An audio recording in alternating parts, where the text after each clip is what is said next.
buying time by talking to let people get on the call.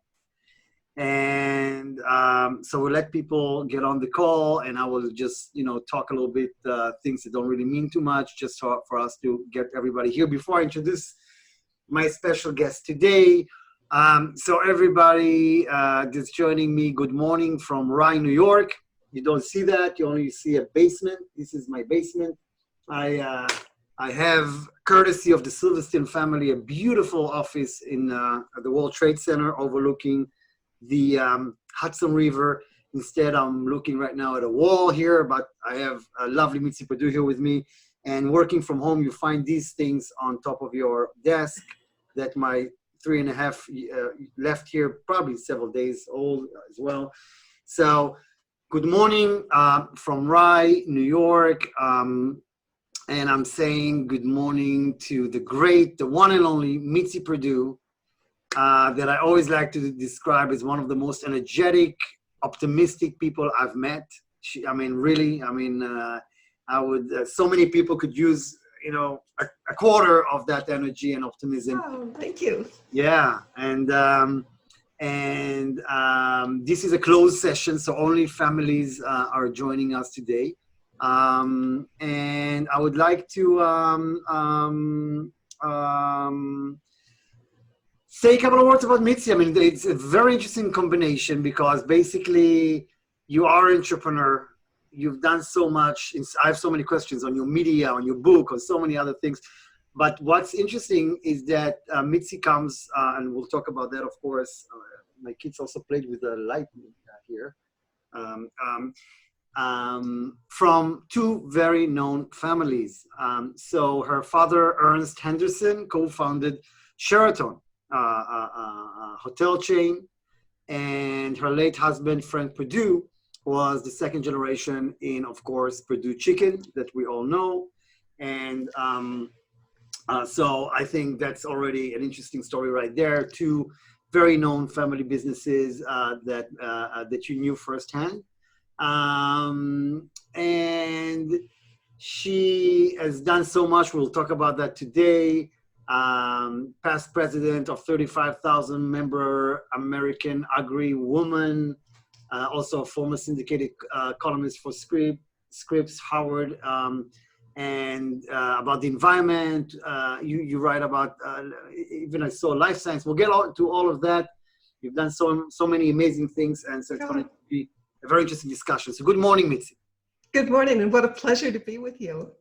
Thank you so much. And actually, we just spoke about it before, and we'll touch it. We'll talk about it in a second, of course. You also wrote a book that is about being up in downtimes that you wrote basically, and I don't know if you knew how important that book is going to be when you wrote it, given what we're seeing right now. Well, I can answer that. Mark Victor Hansen, who's my co-author with this, whether you might not know his name, but you absolutely guaranteed knows the books that he writes. Chicken Soup for the Soul, and he sold 500 million copies. Well, he and I are friends, and somewhere around the beginning of February, both of us could foresee that the pandemic was going to just disrupt our lives on a scale that was almost unimaginable. And he has a lifetime with 500 million books of advising people about how to be up, how to lead better lives, how to get things together. And I have 40 years of being a science writer and a health writer. And in the course of my 40 years, I've sure learned an awful lot of things that would help people during down times. So I proposed to him, Mark, why don't we write a book together? And about 3 weeks later, we submitted it to Amazon. And I'm not entirely sure how much success it has so far, but I can tell you that this morning, I got an email from Taiwan from a woman I've never met saying that she wants to order 200 copies right now, and she's thinking of ordering 1,000 for a chain of stores of some sort. So people are liking it.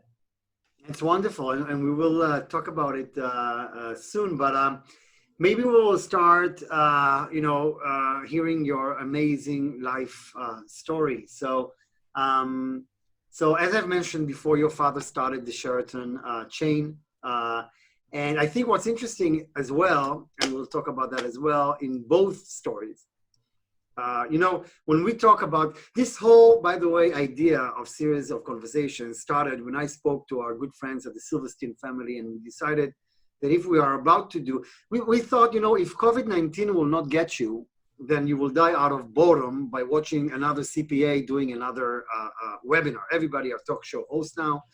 And we said, you know what, we're going to inspire people. We're going to talk to families that it doesn't matter if they're first generation or 77th generation, which by the way is coming next week, a princess from India.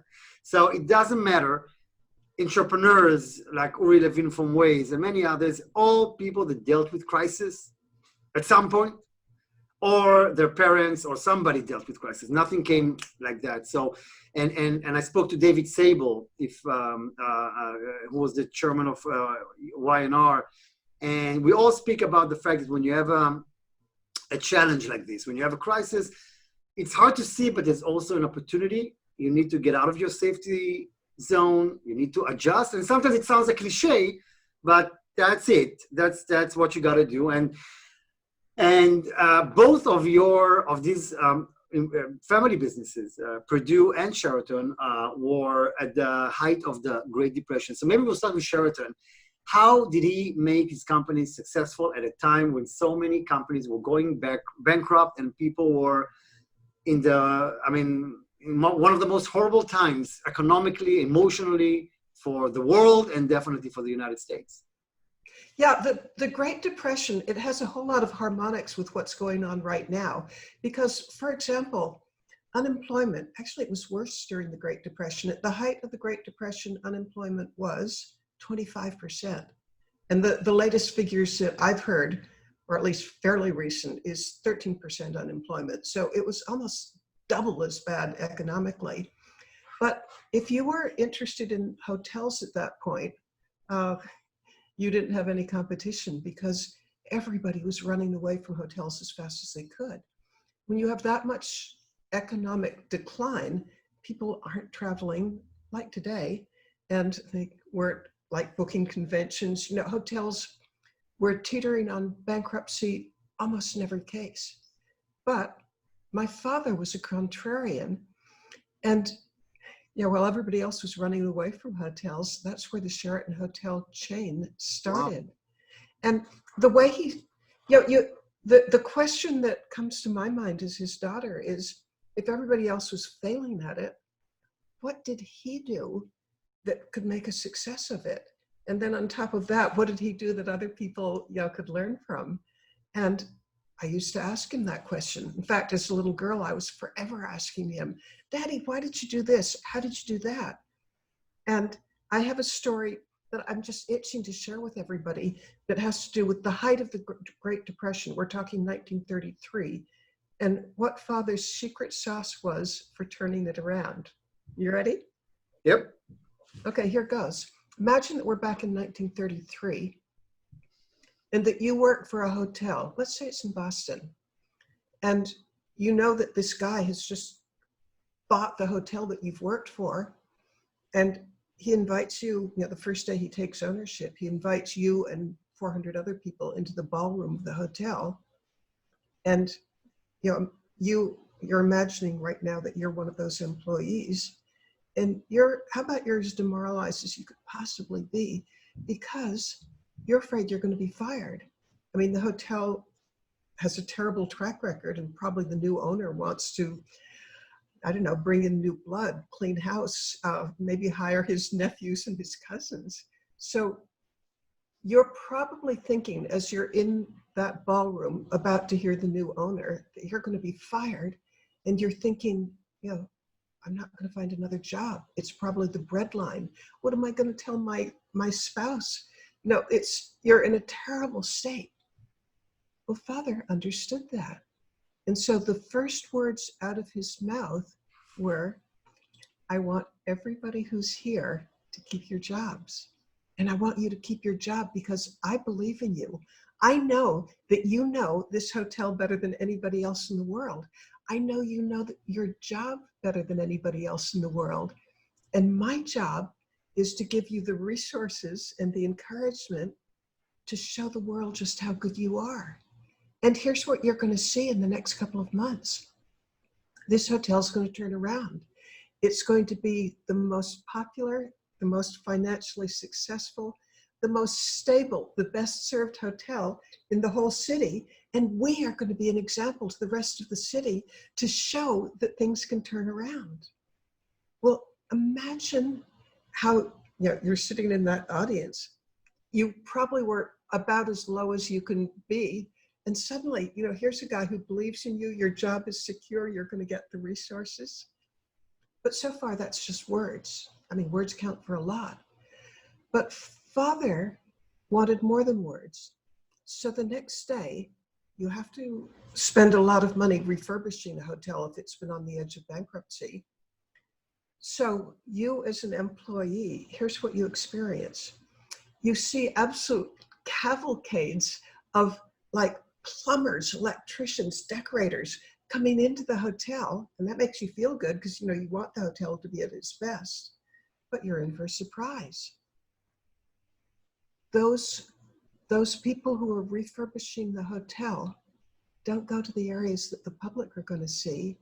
No, they go to your dining room, the employee dining room, the employee lockers, showers, the rickety old elevators. The first money that Father ever spent on any of his hotels were in the areas that the public would never see. So I asked him, Father, I would have thought that you'd spend the money on places that the traveling public would see. I mean, how are you ever going to get how are you going to get your money back if the hotel's gone to seed and that's not what you address first? And he answered that this was a way of communicating to the employees how important they were. It was a concrete way. I mean, you come into a newly refurbished employee dining room where your locker, your shower's in better shape. That's just a real way of communicating how important they are.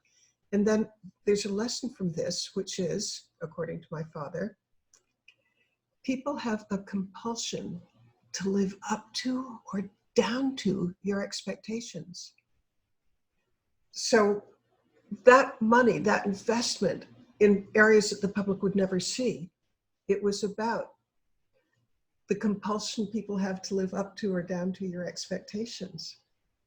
But I had additional questions for him. I asked him, why did you guarantee everybody their job? Wouldn't it have been more motivational if they had to kind of like work for it rather than just have it given to them? And he told me that you can get compliance, as in you can get people to do what you want them to do, in 3 ways, according to my father. I mean, my father's 3 ways of formulating this. The first was intimidation.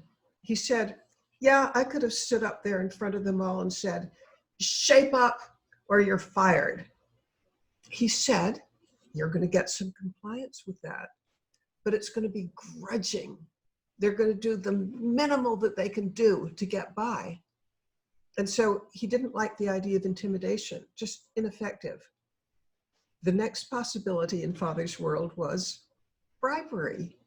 With bribery, he could have stood up there and said, do a great job, and there's a raise in it for you. Maybe there's a bonus. He said that's not a good idea either, because bribery is too transactional, and there are 2 major things wrong with the bribery approach to getting your way. And one is you have to keep upping the ante. A person doesn't stay bribed with a raise. No, they want more. So it's, it doesn't stick. But then the second part is it's true transactional. They're working for the bribe rather than something bigger. And he was after something bigger. The third way of getting people to work together as a team and do what it takes for success, the third way is inspiration. He said that the best leadership is you inspire, don't require. And isn't that cool? It's amazing. And yeah. Well, it went on. He said that with inspire, don't require, You know, that opening talk that he'd give at every hotel that he took over, he said he wanted, like, the chambermaid who's making the beds, or the woman who's waiting on table, or the bartender. He didn't want them just thinking, this is my 8-hour job, making beds, waiting on table, tending bar. No, he wanted them to feel that they're part of a team that's building the best, most popular hotel in the city. They're working for something bigger. And the biggest leadership lesson that I get from him is his view that a leader's job is to give people a better vision of themselves. Which city was it, by the way? That which? Which city? Well, this could have been any city. I picked Boston because in 1933, when it began, he started in Boston, but he went on to Cambridge, Massachusetts, then on to Springfield, Massachusetts, and at the end of his life, he had 400 hotels. But he did say that whenever he took over a hotel, his first message to the people that were assembled in the hotel ballroom, the first words out of his mouth were always, "I want you to stay in your job." And how did they have the means back then? I mean, the banks were probably, if you told them, I'm going to invest in hotels, they would tell you, get the hell out of here. And, it was like... Exactly. I'm sorry? No, you're exactly right. I mean, who of any sort wants to invest in hotels? But, that's an advantage of bad times. Okay, these were seriously bad times. But for my father, and since the banks weren't about to go help out, that meant that nobody had the money to buy them, which meant that the price, my impression was that he could buy real estate, but particularly hotels, and don't hold me to the penny to this, but roughly like 10 cents on the dollar. Maybe it was 20 cents on the dollar, but that the bad times, the very factors that made hotels hard to buy, did mean that the price would be very low, and therefore he could buy it. And where did he get the money to begin with? He was a co-founder of the chain. My uncle, as in his brother, and his roommate from college, they had, at some point in their lives, they'd all served in World War I. And they had saved up money from war bonuses. They had $1,000. And Wow. they were able, through some minor investments during the 20s, they had enough money to buy the first hotel. And then when they could turn the first hotel around with the money that they were making from it, and they were making money hand over fist, because if a hotel suddenly becomes the in place and the whole city's proud of it, you're making money. And with that money, he'd buy the second hotel, and then the third hotel, and on to 400 by the time he died in 1967. And by the way, we did sell the hotel company in 1968, but it had a good long run, and it was super successful, partly because Father had this magic secret sauce of making people feel important and valued. Amazing story. And you obviously had amazing human relation skills, like you're describing. And was he born with it, or is it a gift that people can develop? I am so glad you asked that, because to my mind, the most important part of Father's story, it's kind of a counter story, but here goes. And it will come to an answer to your question, but here's what happened. When my father was 26 years old, he had just gotten engaged to my mother, who was from the South, and she traveled from Wheeling, West Virginia to Cambridge, Massachusetts, to meet her future mother-in-law, Grandmother Berta. And Grandmother Berta, she liked my mother, but she told my mother, and trust me, this is going to get to answering your question. She told my mother, newly engaged to my father, Father's mother told my mother, don't marry Ernest. He can never stick to anything. He just, you're going to end up poor. And Mother said, I don't care. And they married anyway. And it was a wonderful marriage for like 50 years. But, this was something that it's a wake-up call for Father if his own mother is saying you're never going to be a success. So he went to a career guidance counselor. It was Johnson O'Connor in Boston. And he got this name out of the phone book. And he had a day-long session with Johnson O'Connor trying to find out, what am I doing wrong? What would a good career be for me? And Johnson O'Connor told him, Ernest, you have the worst human relation skills I've ever come across in my entire career. And in today's words, it would be basically, you suck. Well, Johnson O'Connor recommended to my father, since you have absolutely no human relation skills, no understanding of how to get along with people. And, I've since wondered if it was even Asperger's, but Johnson O'Connor told father, you're clearly a bright guy. You should be able to make a living. I recommend that you become a scientist and that you work in a laboratory where you don't have to interact with other people. Well, father listened to that piece of advice and took it as a challenge, because father figured out that almost everything that you want to do in life depends on other people. I mean, he figured that out, and I certainly believe it. Once he figured it out, and that now he knew what his huge deficit was that he just wasn't good at relating to people, he made a study of what makes people tick. And I know that, like, he took the Dale Carnegie course, he attended lectures, he read books. He told me that he read the Dale Carnegie course, the Dale Carnegie book, How to Win Friends and Influence People. He read it every 10 years. So did my mother. He made friends with famous psychologists and psychiatrists. And at our weekend retreat in Dublin, New Hampshire, we used to have world famous psychiatrists like Eddie Bernays, who I think is known as the father of modern advertising. B.F. Skinner, who was a famous psychologist from Harvard. I mean, father pretty much spent the rest of his life trying to figure out and crack the code of what motivates people, what makes them tick.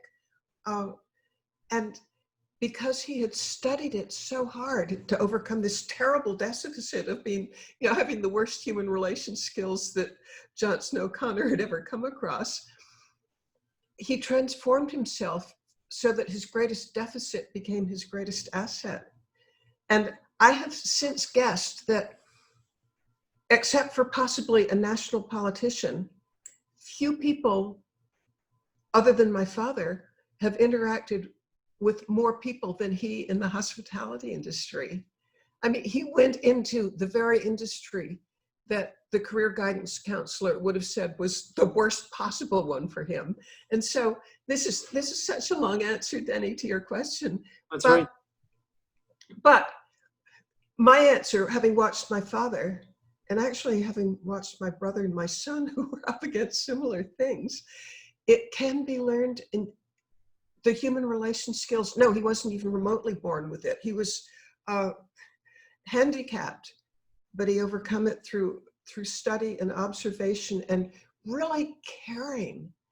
And I think because he had a deficit in understanding human nature, just naturally, instinctively, the way everybody else does, having studied it, look at the advantage it gave him when he's standing up in front of those new employees, telling them, I want you to keep your job. I believe in you. Together, we're going to make this amazing. I don't think he would have known to do that if he hadn't made it his life work to study how to get along with people. And so today, maybe in our economy, maybe someone like your father would have gone and actually would wait, for, many hotels will go bankrupt soon, unfortunately, it seems, and would look at opportunities in this market and actually get into a market that right now everybody is scared to even dream about, like the hotel industry here, or aviation, or all of that. Okay, I personally would be terrified to give anybody investment advice, but if you can see a way of leveraging a skill that you have that others don't have, and maybe it's because you studied it harder because it didn't come natural, I'd look for opportunities, and I know they're there. I'd also look for ways. I mean, he told me he had hundreds of different ways of of making things work. And I'll tell you another secret from, this is something that I heard as a child, but I think it would work for almost anybody. How did Sheraton grow from one hotel to 400? And he said that, part of it is employee engagement, making them feel that they were important. But another way was, he said he had a bargaining strategy that played an enormous role in making Sheraton a success. And so anybody who is in business and who has to negotiate, he said that he wanted to develop a bargaining strategy where he wasn't just looking at this deal, he was looking at like the ramifications for 10 deals in the future. And he said he wanted to develop a reputation of being not just fair, but generous. And he said, he was using an idiom to express this, but he said, always leave some crumbs on the table. And what he meant by that, I have to translate because it sounds strange, but what he meant by always leave crumbs on the table, he said, don't drive the hardest bargain you can. Have it the negotiations so that both people walk away feeling wonderful. And he said, here's the advantage that this gave me. He said, a lot of Sheraton's growth came about when, I'll take a following, it's a real case. A widow of somebody who might own 3 or 4 hotels, but they're really great hotels, but she doesn't want to run them herself. She's elderly. She just doesn't want to deal with it. So they're going to sell the hotels, and her lawyer's going to, or some advisor is going to tell her who to offer it to first. And he's almost certainly going to say, try Sheraton, because the person on the other side of the negotiating table is going to be generous and wants you to feel good at the end of it. So Father said, the net result of that is you might lose a few dollars on any individual negotiation, but you would habitually get the best offers first. Amazing. Is that, it just, how smart to figure that out. Amazing. And you had, by the way, a second generation in the business? We did have a second generation in the business, but it's back then, things have changed. I think if Father were alive today, he would have worked very hard to have it a multi-generation family. But back then, and we're talking the 1960s, he died in 1967. Back then, there were a lot of people, including my father, who felt that nepotism was bad. And so, he didn't encourage us to go into it. And although I have a brother who wanted to go into it, it didn't continue after that. Frank Perdue had a totally different answer. He loved the idea of a family-owned business because a family-owned business has so many advantages over a publicly traded company. And I'll share one with you right now, one that I'm just so proud of, that it would be really hard for our competitors to do. And that is, Perdue Farms at this moment is the largest producer of organic chicken in the world. And if you've bought organic chicken in any supermarket, in pretty much any source other than directly from the farmer at a farmer's market, if you've bought organic chicken like at, Trader Joe's or Whole Foods or any of them, it's ours. We produce the chicken to the specifications of, each chain that's going to carry organic chicken, it's going to have its own requirements of weight and age and, a whole lot of things. So the last I checked, which was more than a year ago, there were 258 house brands that we produced for. Oh, but now I wanted to say why we could do this and why it would be hard for a competitor.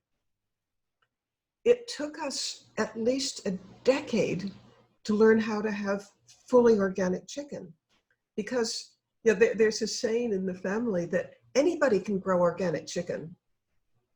You can. But the problem is, or at least organic chicken without any antibiotics, but the problem is they die if you don't use antibiotics, unless you have studied what it takes to grow a chicken without any well, certainly antibiotics, but without genetically modified feed. There's so many things that you have to get right. I talked with a veterinarian about why it took us 10 years to have completely healthy flocks with none of the chemical interventions that the competitors might use. And he said, there are 100 things you have to get right. You get even one of them wrong, the chickens are unhealthy and die. You get all of them right, and you become the largest producer in the world. But the point of this story is it took us 10 years. And this was 10 years of not being as profitable as we traditionally had been. It's a huge hit if you have to, the learning curve is terribly expensive. And I can imagine if we were a publicly traded company that the stockholders would be saying, stop! But the family could say, no, continue, this is what we believe in, what we want to do. But a publicly traded company has to think of the next quarter. We could think of the next decade. And I love it because I'm just so proud that we do this. Amazing. And just before, my next question is actually about Frank. But before we go there, just a quick question. The siblings to the Sheraton family business, anyone ended up doing something even remotely close to what your father did? I mean, yes, actually. Oh, really? Yeah, my brother went into nursing homes. One brother went into nursing homes. The other went into and became very, very successful at a chain of restaurants. He was one of the initial investors in Benihana. Oh, wow. When Mr. Rokiayoki, I've got his name wrong, but the founder of Benihana, he was looking for a partner. Well, my dear brother spoke Japanese, and his wife, my beloved sister-in-law of something like 58 years, was from Japan. So Mr. Aoki and my brother just hit it off and began investing in restaurants. And he also had a chain of Wendy's. So it's hospitality, even though it's not hotels. Then I have 3 sisters, and they did not go into business. Thank you. Now, so like your father, Frank grew a company from no employees to 20,000.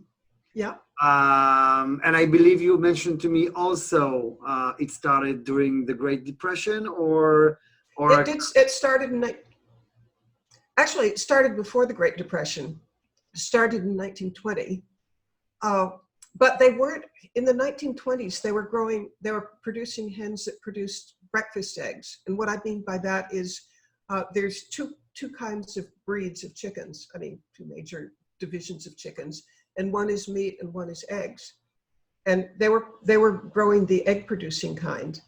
But then somewhere, I'm not sure of the date, probably mid-30s, there was a terrible disease that wiped out the breed that produced eggs.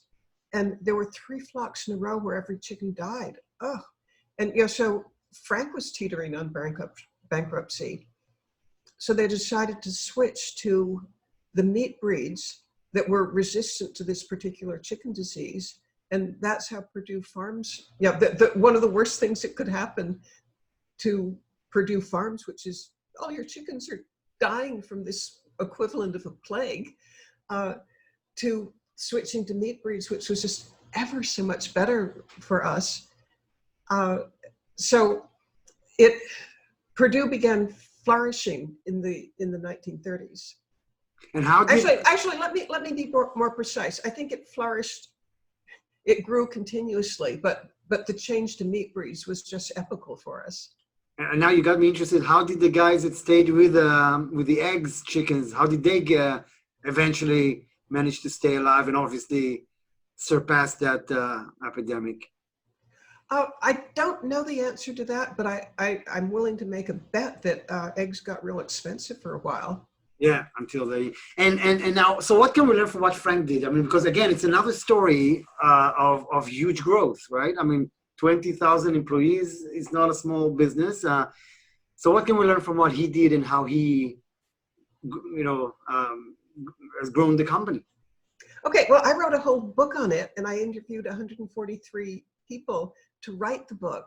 And so I've got some pretty strong opinions on that. And by the way, anybody who wants to know details, it's available on Amazon. It's Tough Man, Tender Chicken, Frank Perdue. So in the book, I identified something like 10 different skills that he had to learn. Because like my father, he started out as sort of a very shy person, and the idea that he would be a marketing icon in the 1980s is just, you wouldn't have believed it. Because he told me when he started out, Perdue Farms produces grain and chickens. Well, his father wanted him to sell grain. And Frank told me that he was so shy when he was trying, calling on a client, that all he could do was stare down at his field boots and, just barely get the words out. Please buy my grain. And so he went from just somebody who was how about as awful as you're likely to be, to a marketing icon. He made it his business to learn sales. And here's one of the things that he did. He realized he wanted his kind of overall, vision for the company was to have a premium brand. And that means, better fed, healthier, meatier breeds. But that meant feeding them more expensive grains, more veterinary care, just a whole lot of things to make a premium chicken. But if you're making a premium chicken, you've got to charge more for it. And if you're going to charge more for it, good Lord, you've got to let people know why it's worth more. So that meant advertising. So Frank learned the skill of advertising, and he did it he took off time from running his company. And we're talking the 1950s now. Do I mean that? Late 1950s. And it sort of came to fruition in the 60s. In fact, let's say that he pretty much started getting into advertising in a big way in the 1960s. Frank took leave from running the company and spent, I think it was like 10 weeks in New York, doing a total immersion, self-taught course in what makes advertising a success. And he joined, I think it's the National Association of Manufacturers, I'm not sure which, but to access their library so that he could read all the books on it he could, and all the magazines. And then he'd call up the authors of the books or the magazines, and often they were professors like at Columbia, and he'd just interview them and just learn everything he could about it. And then he made a grid of New York City, and with the streets, and with this map of New York, he would slowly and deliberately talk with the advertising director of every radio station, every television station, every newspaper, trying to find out what makes a good ad. And then he'd go visit with all the butchers, and again, using this grid so that he'd cover the whole city from Harlem, Chinatown, every place. And, again, he'd ask the butchers, what would you like to read about in an ad? What would move you? What's important? What do your customers think are important? And then he interviewed something like 68, or he studied 68 different advertising companies. And we know this figure is true because I've talked with people in advertising who said that there was this crazy man from the Eastern Shore of Maryland who was so countrified that it was like he was wearing lace-up boots and chewing on a straw. But this person was coming in and trying to learn advertising and figure out who he'd hire. Well, with all that effort, Frank became more of an expert on advertising than any poultry person before him had ever been. And that was part of the secret of success. Frank was able to communicate why his chickens were better. Amazing. Now, I want to ask you about yourself, about your agricultural company that you founded. I believe I see here on 74, which is now a second generation enterprise. Yeah, my kids are running it. So you've told me that anyone who has tested Robert Mondavi wine or toasted head or Joel Gott or Kendall Jackson may have tasted wine made from grapes that you grew. Yep. How did you get into that? What do you think of agricultural land as an investment? And yeah. I think agricultural land is a fabulous investment if you do your homework, because the ways of getting taken are infinite. And here's how I happened to get into agricultural land. And I'm so glad I did, because I love agriculture with all my heart and soul. But when my father died, and it was somewhat unexpected, he died at age 70. And, you know, if this had happened today, there's so much advice for people about preparing and succession and everything. But back in 1967, we didn't talk about it much. I don't think we even thought about succession on the scale that we do today. So I'm 28 at this time, and 27, 28. And suddenly I come into a great big inheritance. And I could have just put the whole thing in the stock market. Actually, I want to be more accurate. I had a trust from my father, a trust from my mother, and then money, about a third of it, that I could invest in my own. And or spend on my own on yachts and racehorses. I mean, it was no strings attached. But my four siblings and I had been brought up to be frugal and to be responsible stewards for those who came after. And so, you know, none of the five of us spent money on yachts and racehorses. We all valued being frugal, but we also had been brought up with the idea that we were stewards.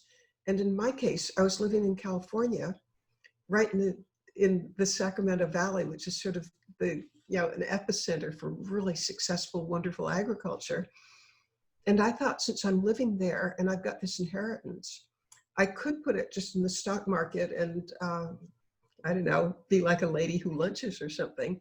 But I thought it would be much, much more interesting to invest it in agricultural land. So after I got my inheritance, I spent 4 years taking courses in agriculture and attending county extension courses. And I studied agricultural accounting, rural appraisal, agronomy, agricultural economics. I mean, just everything that I could think of.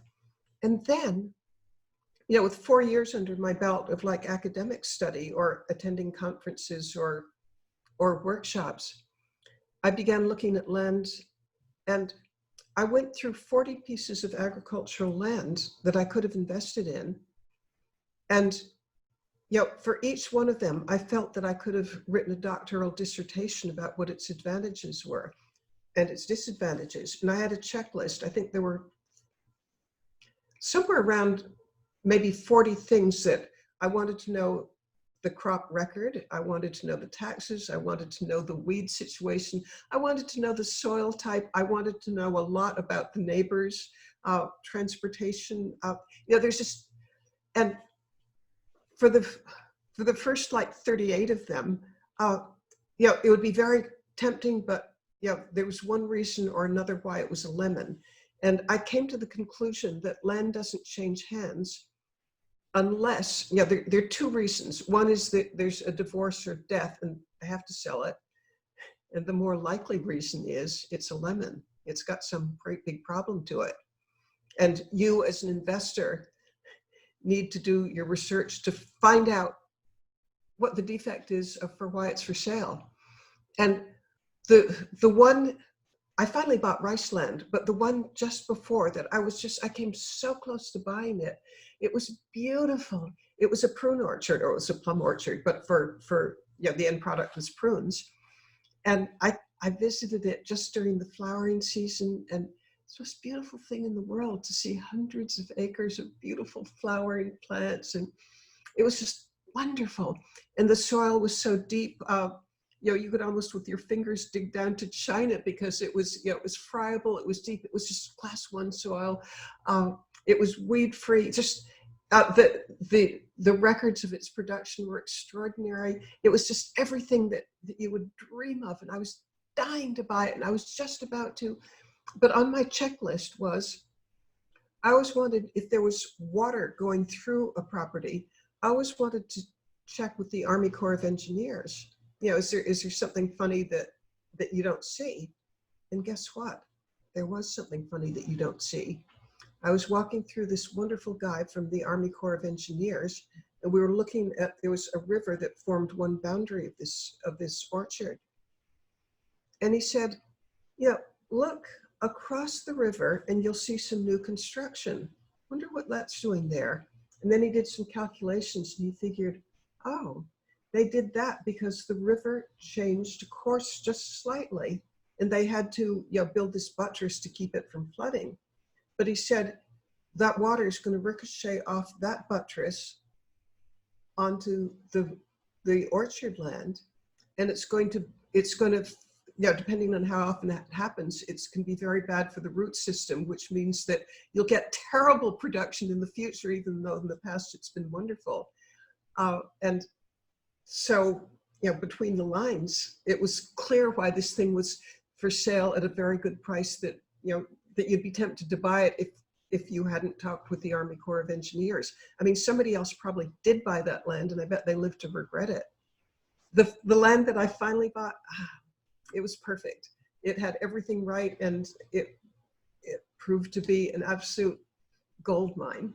So done right, agricultural land is the best thing in the world. I have calculated that between money left in my trusts versus money that I invested, because with the money I made from that farm, I bought more and more and more.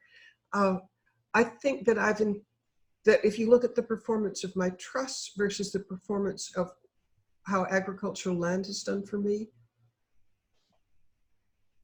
it's roughly 100 times more. Amazing. I mean, I'm going to make up a figure, so do not, this is hypothetical because I'm not going to tell you my bank account, but supposing the trust had $1 million in it, the agricultural land would be 100 million. And I have not given you accurate figures, but I have given you an accurate assessment of how much better agricultural land has done for me than the stock market. Amazing. And your children, you mentioned, are running it now? Yes, one of my sons is a Wharton graduate. And, is that cool to have a Wharton graduate running your farm? Yeah. Amazing. And so it's one of your children is running the business. One runs it, but one is very much a consultant. I mean, I don't think anything happens with it without the brothers consulting, because it's theirs. And by the way, I'll tell you a secret about yourself. No, I mean, you know that, of course. But I don't know if I learned it from my producer or somehow. You mentioned you didn't spend it on horses and yachts like so many other, families that we know would. And I actually learned when you came to speak at some of our conferences that, people would have thought, okay, she would fly first class. You were definitely not flying first class. What's behind that? I mean, what's your philosophy on not, living the grand life you can maybe live? You only live once and everything. Well, both the Hendersons and the Perdues are characterized by being frugal. I mean, we value by being frugal. I mean, like at least in the Henderson family, we're supposed to get our sense of self-worth by surfing and leading a good life, not getting your self-worth by buying expensive clothes or going first class. And my philosophy in going first class is you get there just as fast economy class. And I would personally deeply rather give the money to charity than to spend it in first class. And as an example, for roughly maybe 12 years, I visited friends in China. And that's a 12-hour flight. And I could spend $1,000 economy, or I could spend $12,000 first class. That means that I'd be being paid roughly, it would be costing me $1,000 an hour for no real benefit. So, but Frank was extraordinarily frugal. He went up until his 80s, when it was medically a good idea for him to go first class because he could stretch his legs. But up until age 80, he always went economy class. And when we would visit the major cities of the world, we always went by subway. And that was not really to save money, but his feeling that you get a bit better feel for the city, if like in Moscow or I don't know, Tokyo or Beijing, you use the subways, it's as if you just see more of the city and more of the people, and he thought that was a great benefit. And by the way, in New York, I bet there aren't that many native New Yorkers who would know the New York subway system as well as he did, whether it was Harlem or wherever. I mean, and if I could wave a magic wand and influence a value for family businesses to have, I'd encourage frugality, because I don't think you're happier spending more money. I mean, I'm happy as can be, and I live vastly below my means. Amazing. And we have some remarks here from people, but one of them, let's start with the first one, which brings me so nicely to my next question, that it was like planned. It wasn't planned, guys. It wasn't planned.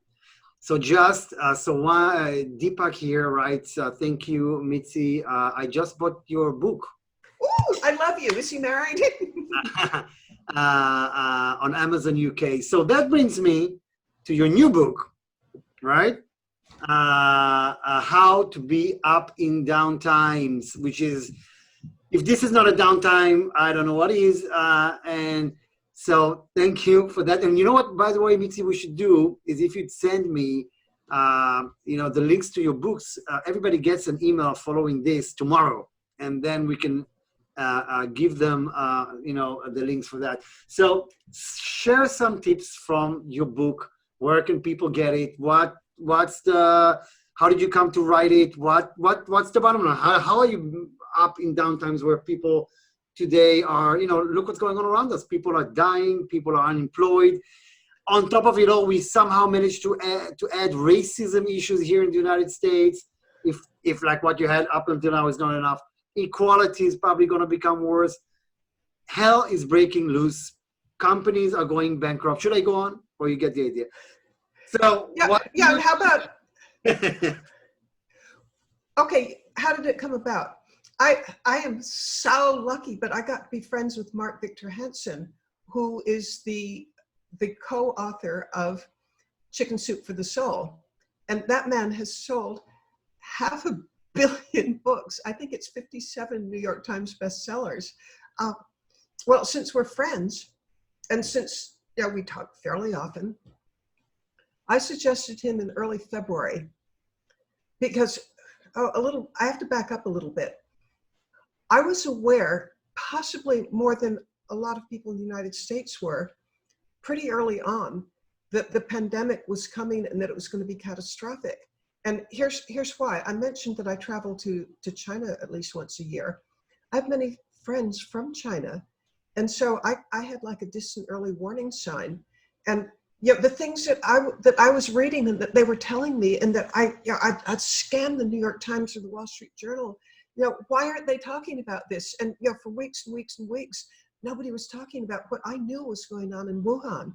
And what I knew was going on in Wuhan was a whole city. I mean, I think when you put the whole region together, it was like 60 million people are being locked down.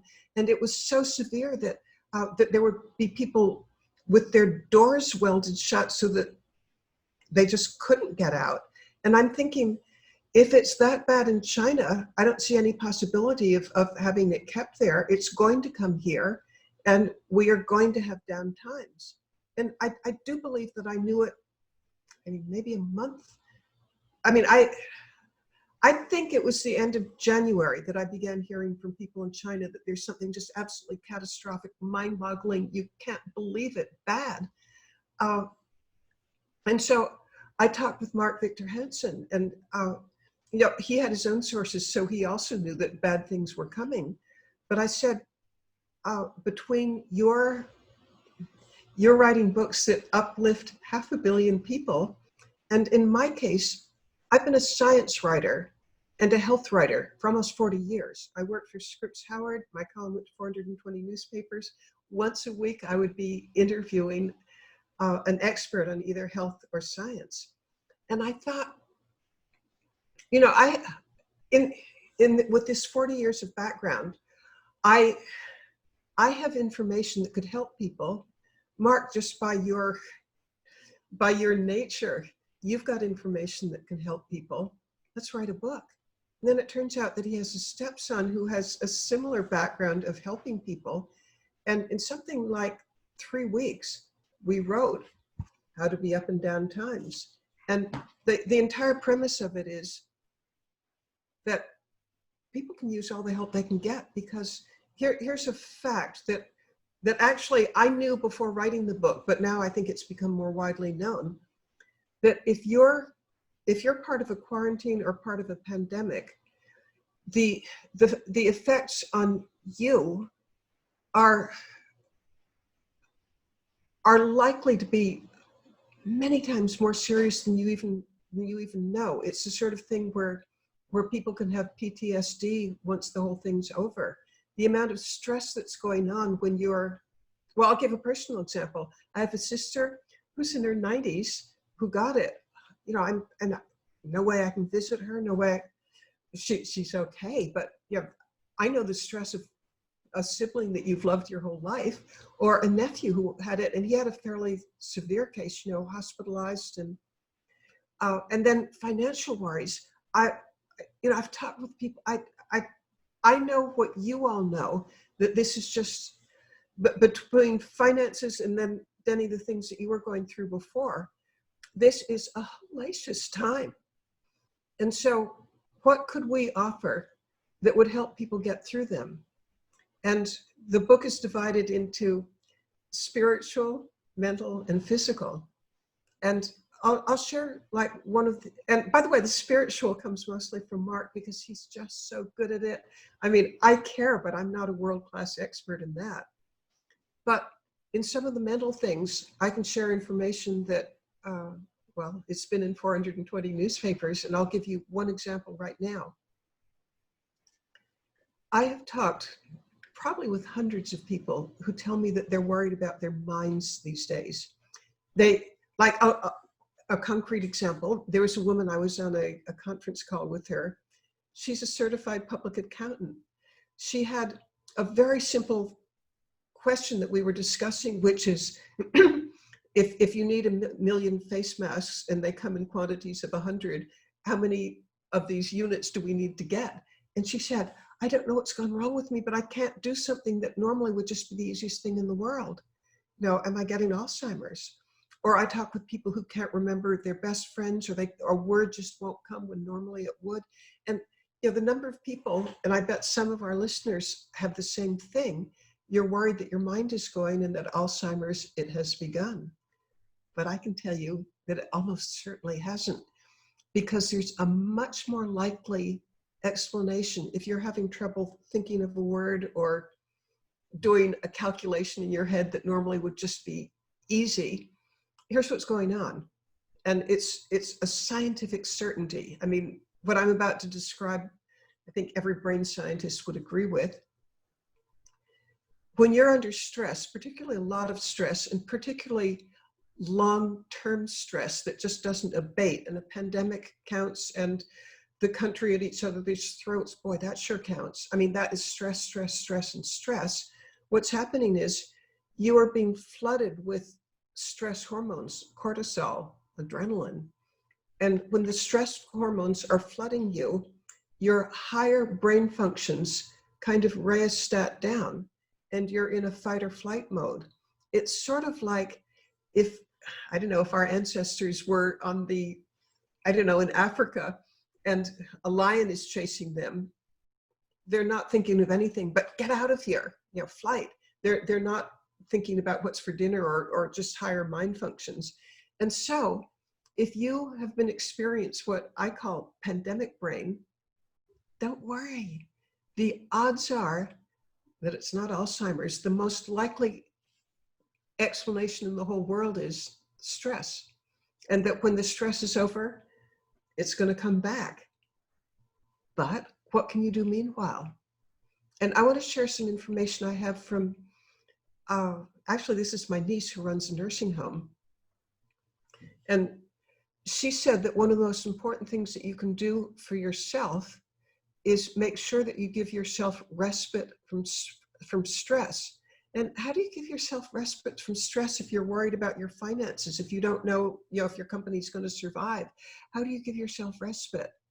And her answer, but I don't get it just from her. I mean, I've had a lifetime of of health professionals telling me the importance of respite is you've got to do it. You know, and I can't be sure what will do it for you, but examples are, is there a movie that you can really get involved with so that for the moment you're not pumping out stress? Maybe it's a comedy that you like, or maybe a historical documentary that you really care about. Or I'll tell you what I do. I go to YouTube and I watch animal videos like baby elephants being rescued, or there's a puma that has moved in with a family in Russia, and it's funny and it's cute. And when I'm watching that puma being adorable and loving its daddy, boy, I'm not thinking of all the bad things that are going on. So my niece Roberta Henderson says the most important thing that you can do, and for everybody around you, is make sure that you have at least an hour of consciously escaping from stress, and that will help knit your mind back together, and it will prevent all sorts of bad things. And you know, to make this point, she says, we in the nursing home industry know that people who are caring for loved ones outside of a nursing home, their odds of going to their great reward, 1/3 of them will die sooner than the people they're taking care of, and that's because of stress. And so again, this is on the overall point of stress is real, it's damaging, it will at some point come to an end, but meanwhile, take time to take care of yourself. And by the way, I've mentioned things that work for me, but I mean, maybe sewing is it for you, maybe a really heavy duty workout, whatever works for you at that moment. You are not thinking of everything that's going wrong in the world. No, absolutely. What COVID-19 brought me to do is, you see this stupid Star Wars collection here? Oh my gosh! Yeah. You should see what's going on. I mean, my entire room has become, everybody are coming here to play, but check it out. Can you see what's going on there in the... First of all, I can see it, but second, I feel right at home because my son collects Star Wars stuff, and my hobby is decorating eggs. Really? And I wish there were ostrich eggs. I wish there were time to dash out and get it for you. But here's a gift that I gave him, and I liked it what I gave him so much that I made one for myself. But imagine an ostrich egg. It's about the size of the cantaloupe. I painted it to look like the Death Star. Oh. And then I drilled hundreds of holes in it. So they're portholes, and I electrified the inside. So the Death Star is, you know, shining light outwards. And then there's that strange depression on it with, like, I don't know what it is, but I copied it. I get Star Wars. I so much need to speak to your son. You would be surprised with what I've managed to build here. So we have a couple of questions. Of course, by the way, my team wrote me, they keep on texting me that they counted that I used the word amazing 25 times or more. Yeah. So I'm going to tell you know how to make it. All right, you know how to make a guest feel happy. So I'm going to tell them that it's amazing that I prepared so many questions and I managed to get to 4, right? And that's what always happens whenever I get an amazing guest.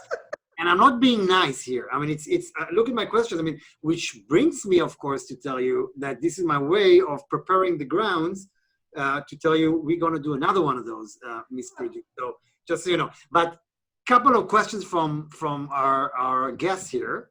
I mean, we've been doing it for over an hour. By the way, it's been fascinating. I've been watching you, and I don't think we even touched the tip of the icebergs of the stories you told. By the way, somebody told me here, but that will wait for next time. She writes, Mitzi is one of the most marvelous human beings ever, and I hope she realized their love story too. But I don't know if we'll have time for that. Whoever that is, I love you. So, couple of questions. Wow. So somebody writes here, I think we could listen to you talking for hours. Yeah. Can you share one challenge on management side for family offices? Someone is asking us here. I don't know if you had that kind of experience. Okay, challenges for family offices. The world's absolutely rife with it. I think the biggest challenge is to get the absolute perfect person, non-family member to head the family office. And I wouldn't do it just because one person recommended it. I'd do a search. I mean, I've lost count, but I think the Perdue family looked into at least 10, and it could have been 20. And we interviewed them, and we ended up with somebody that we adore. But boy, get the right person, somebody who's knowledgeable, somebody who the family can like and trust, because it's absolutely crucial to the success of your family to have the right person to head the family office. And people are writing, I mean, all around here. I don't know if you see this. I own a chicken feed business as well. Our brand is called Happy Chicken. By the way, I don't know how much the chicken is actually happy, but obviously the brand is. No, I'm kidding. Animal videos are my way to bring my stress levels down as well. Our friend Chris from Singapore writes, hey. Oh, I've been in Singapore. I love Singapore. You've got the world's best orchids. Yeah, and Desiree, our friend from the West Coast, love Mitzi narrative of storytelling. We didn't even start, Desiree. There's so much to talk about. Someone is asking here if you could hear your thoughts on GMO, if not already discussed. So I guess. Okay, shall I answer that now? Sure. Okay, as a science writer, I'm a little bit conflicted because I have read so much on both sides. I'll tell you where I come down. This is not a hill I want to die on, but it's reading as much as I could on both sides. I think Perdue was infinitely,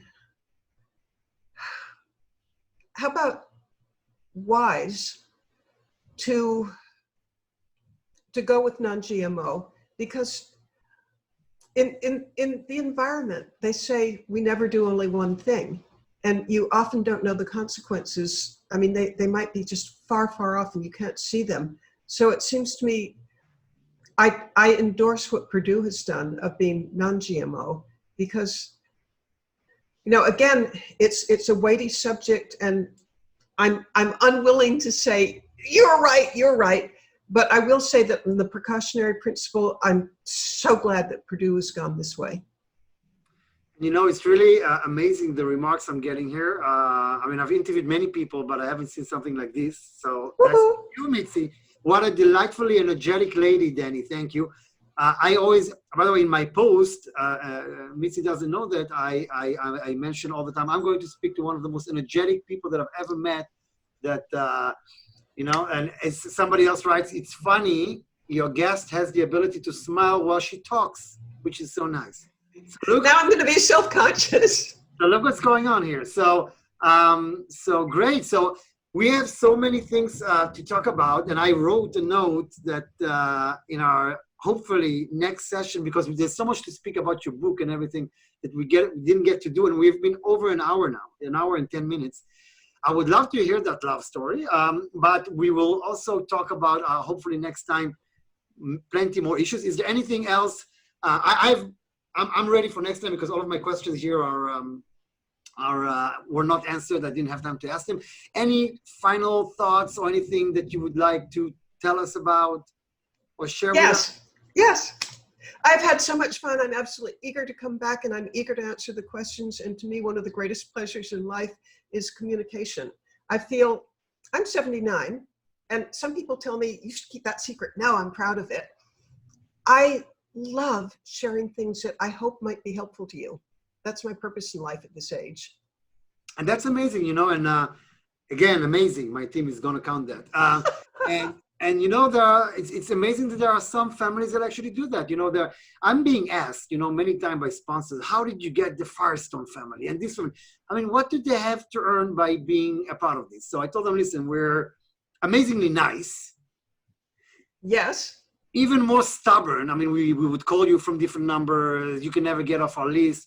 But some families, not enough, I think, but it's great that some families actually care about helping other families, either get more, information about things they care about impact investing, or about, mistakes they've done in life and they want people to avoid. Or, I even had, she's amazing. I'm hoping I will get her to speak. Janie Schultz. She's one of the largest philanthropists in Dallas, which is one of our destinations. And believe it or not, she came on stage with her husband talking about marrying into wealth. He came from an ordinary family and she's a huge family, and they talked about what does that mean. So I'm very happy and fortunate to have people like you and others that share these stories. And I will definitely love to do a follow-up session and dive more into more topics. And yeah, at this stage, I would like to thank you so much. Oh, more remarks are coming in. Mitzi is a class by herself. Oh, another one. Thank you. This is wonderful. I've learned so much. God bless. So it's really inspiring to see everybody. And Desiree, I see you have more questions, but we can take it at our next session. I want to keep people, with some unanswered questions. I will just tell you a couple of things, everybody, before I let you go. In 2 days, you mentioned China and what's going on there. I'm speaking to a long friend of mine, over 10 years, Aloni Dan. He's going to speak about the Chinese economy. That's, I don't know how many of you know, it's for several months now, they already opened restaurants. And I don't know how many of you know that still today, after 3 or 4 months, restaurants, I believe, and other businesses are 40% down from normal times. How does that tell us anything about what we're headed to? I mean, it's a different society as well. They dealt maybe better than some others with COVID because they're strict. We're going to talk about that this week on June 25th, Thursday. And I think, Mitzi, you should join us on that one. I will be speaking on July 2nd, which is next month. Gee, how much time is flying. And by the way, I didn't even ask you about Hadassah. I have so many questions for you. Anyway, next week, I'll just say this, I'll speak to Princess Jahnavi Kumari of Muar. She's one of the most well-known families in India. 77th generation, if you can believe that. And she's also the CIO of the family. Wow. So yeah, so thank you everybody so much for being here. Mitzi, thank you so much for your time and sharing these stories. I will definitely love to do another session in a month or so and dive into more details. It's been amazing. We will share the information about Mitzi's books with all of you. You're going to get an email later on. And that's that. I mean, we've been here for 1 hour and 50 minutes. Thank you so much. And I'm looking forward to see you everybody in our next sessions. And Mitzi, we'll see you again shortly, online and offline at our conferences. Thank you for speaking already at 2 or 3 of our events. I can't wait for the next one. Thank you. Thank you, everybody. Stay safe and looking forward to seeing you again. Thank you.